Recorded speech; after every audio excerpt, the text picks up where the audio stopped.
যে খবর এবার চোখ রাখবো, খারাপ আবহাওয়ার জের শিলচরে নামতে পারল না বিমান। এয়ার ইন্ডিয়ার বিমান ফিরল কলকাতায়। কলকাতা থেকে রওনা দেয় এই বিমানটি। শিলচরের উদ্দেশ্যে উড়ে যায় সকাল 6টা নাগাদ। আবহাওয়া ভালো হলে ফের রওনা দেবে বিমান। সম্পর্কে আরো খবর নিয়ে নেবো আমরা। সঙ্গে রয়েছেন আমাদের প্রতিনিধি অনুপ চক্রবর্তী। অনুপ, বিমানবন্দর সূত্রে কি জানতে পারা যাচ্ছে? AI-753 বিমানটি কলকাতা থেকে ঠিক 6টা নাগাদ কিন্তু কলকাতা থেকে শিলচরের উদ্দেশ্যে রওনা দিয়েছিল এবং শিলচর বিমানবন্দরে খারাপ ওয়েদার, সেই ওয়েদারের কারণে কিন্তু বিমান সেখানে নামতে পারেনি। তৎক্ষণাৎ এটিসির সঙ্গে কথা বলা হয় এবং সিদ্ধান্ত নেওয়া হয় বিমানটিকে ঘুরিয়ে আনার, এবং কলকাতা বিমানবন্দরে কিছুক্ষণ আগে কিন্তু বিমানটিকে নামানো হয়েছে। সমস্ত যাত্রীদের কিন্তু লাউঞ্জে ইতিমধ্যেই রাখা হয়েছে তাদেরকে, এবং বিমানবন্দর থেকে যে জানা যাচ্ছে যে যতক্ষণ না শিলচর বিমানবন্দরে আবহাওয়ার উন্নতি হবে ততক্ষণ বিমান কিন্তু এখান থেকে রওনা দিতে পারবে না। সেই জন্য যাত্রীরা কিন্তু এখনো পর্যন্ত লাউঞ্জে অপেক্ষা করছে পরে বিমানটি কখন ছাড়বে সেই কারণেই। ধন্যবাদ অনুপ। আসি পরের খবরে। কলকাতার পুরো ভোটেও তৃতীয় বাম। উপনির্বাচনে দ্বিতীয় স্থানে বিজেপি। 117 নম্বর ওয়ার্ডে উপনির্বাচনে জয়ী তৃণমূল 5,482 ভোটে হারালেন নিকটতম প্রার্থীকে। জয়ী তৃণমূলের অমিত পেয়েছেন 7,926টি ভোট। বিজেপি প্রার্থী পেয়েছেন 2,444টি ভোট। তৃতীয় স্থানে সিপিএম প্রার্থীর সংগ্রহ 1,011টি ভোট।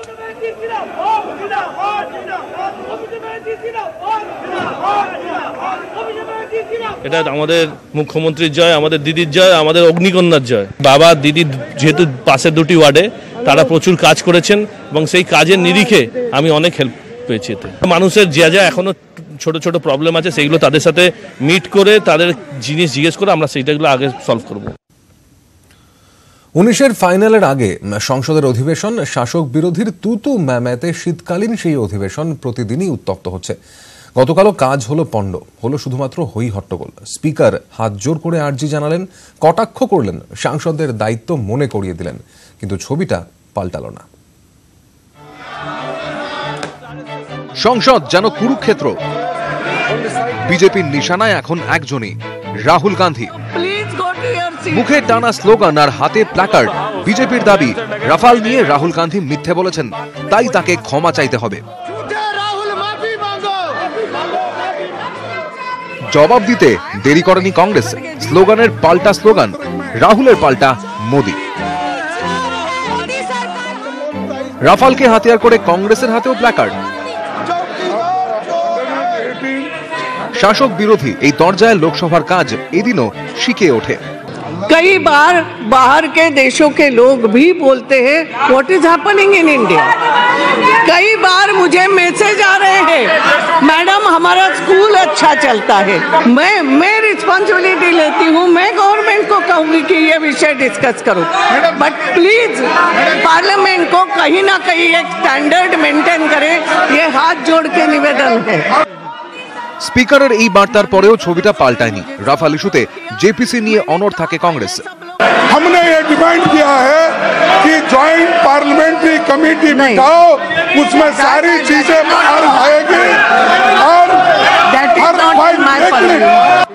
बीजेपी पाल्टा प्रश्न, जेपीसी की दरकार। जहाँ तक जेपीसी का सवाल है, मैं ये कहना चाहता हूँ कि जेपीसी का सवाल अब कहाँ है। सुप्रीम कोर्ट ने दूध का दूध पानी का पानी कर दिया। सरकार का स्टैंड हर मामले में पूरी तरह साफ है। तो मैं आपके माध्यम से कहना चाहता हूँ कि इनको सदन चलाना चाहिए। हम चर्चा के लिए पूरी तरह तैयार हैं। শাসক বিরোধী দুপক্ষের হই হট্টগোলের জেরে শেষমেশ লোকসভার অধিবেশন এদিনের জন্য মুলতুবি করে দেন স্পিকার।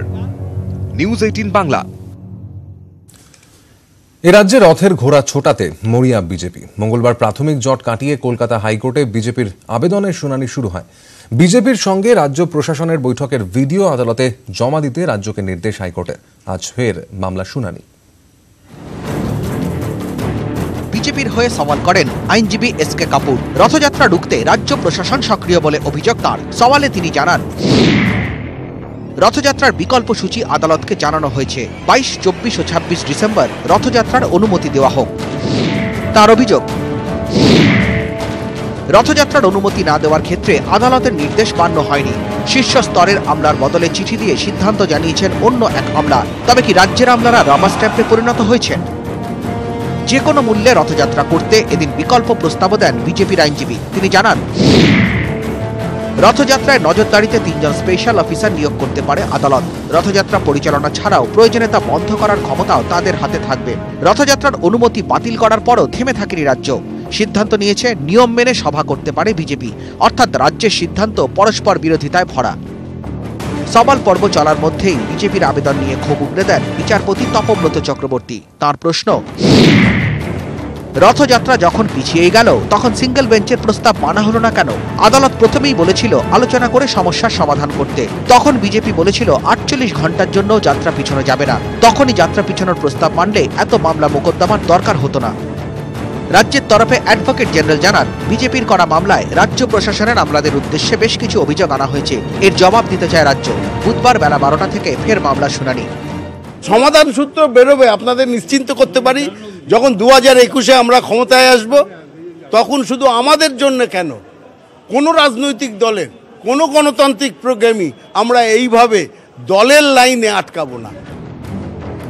প্রশাসনের সঙ্গে বিজেপির বৈঠকের ভিডিও ফুটেজ জমা দিতে রাজ্যকে নির্দেশ দিয়েছে হাইকোর্ট। রথযাত্রার সময় আইন শৃঙ্খলা নিয়ন্ত্রণে রাখতে তাদের কি করণীয় তাও সিলবন্ধ খামে জানাতে হবে গেরুয়া শিবিরকে। নিউজ 18 বাংলা।